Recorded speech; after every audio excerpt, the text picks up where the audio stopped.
नमस्कार, मेरा नाम है लोकेश सुथार और मेरे इस YouTube channel history point with Lokesh में आप सभी का हार्दिक स्वागत करता हूं। अगले पिछला वीडियोस था उसके अंदर हमने जो है वह मेवाड़ के इतिहास के बारे में कुछ चर्चा की थी और मेवाड़ के इतिहास से संबंधित कई सारे शासकों के बारे में हमने अध्ययन भी किया था। हम जो है वो जतर सिंह तक अध्ययन कर चुके हैं। हमने बात की थी कि जतर सिंह ने भूतला का युद्ध लड़ा और इल्तुतमिश को पराजित करने के बाद उन्होंने जो है अपनी राजधानी जो है वो चित्तौड़गढ़ को बना लिया था और चित्तौड़गढ़ को राजधानी बनाने वाले वे प्रथम शासक थे।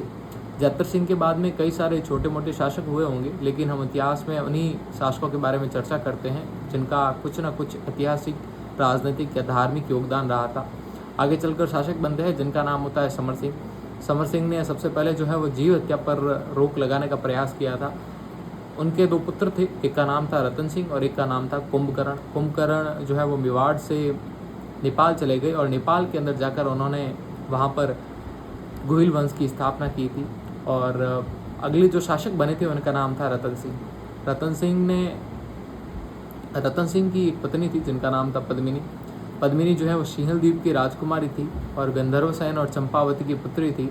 ऐसा कहा जाता है कि पद्मिनी इतनी सुंदर थी कि उनकी सुंदरता का बखान एक हीरामन जाति के एक तोते के द्वारा रतन सिंह को किया गया था और रतन सिंह इतने मुग्ध हो गए थे कि उन्होंने उस रानी को पाने के लिए जो है वह पीछे पीछे जो है सिंहल द्वीप चले गए थे और उनको विवाह के पश्चात जो है वह गोरा और बादल और उनके साथ 1600 दासियाँ जो थी वह मेवाड़ आई थी।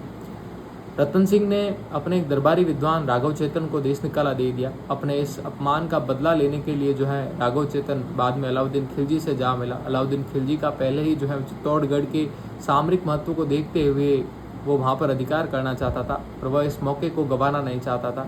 ऐसी स्थिति में अलाउद्दीन खिलजी ने दिए गए इस अच्छे से तोहफे को दोनों हाथों से कबूलना चाहा। उसने अलाउद्दीन खिलजी ने जो है चित्तौड़ पर आक्रमण की योजना बनाई और योजना अनुसार उसने आक्रमण किया। आक्रमण की आहट देखते हुए रतन सिंह, गोरा और बादल के द्वारा केसरिया किया गया। रानी पद्मिनी ने अन्य क्षत्राणियों के साथ मिलकर जो है वह जौहर किया और यह प्रक्रिया जो है मेवाड़ के प्रथम शाखे के रूप में बदल गई। 26 अगस्त 1303 को वह तारीख थी जब मेवाड़ का प्रथम शाखा हुआ था। वह तारीख जिसने मेवाड़ के इतिहास में स्वर्णिम पन्नों में अपनी वीरता को बिखेर दिया।